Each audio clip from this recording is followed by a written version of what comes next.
Welcome to The Last Breakfast. Please enjoy the video. Open Settings and tap Network and Internet or Connections on your phone.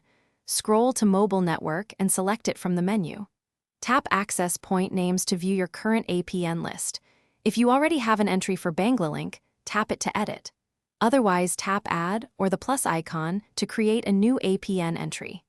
Stay on the screen to enter the required APN fields in the next steps.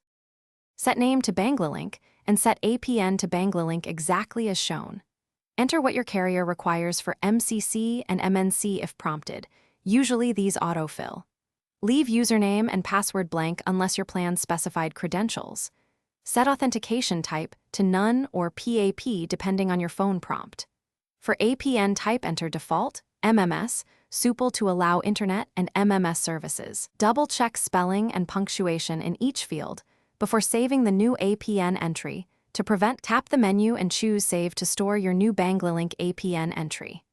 After saving, tap the new APN to select it as the active profile for mobile data. Toggle mobile data off and on, or simply reboot the phone to force the network to apply the new APN settings. Watch the signal indicator for LTE or 4G to confirm registration with data. Finally, open a browser and load a web page to confirm that internet access is working correctly on cellular data. Thanks for watching. If this was helpful, leave a like and consider subscribing. See you next time.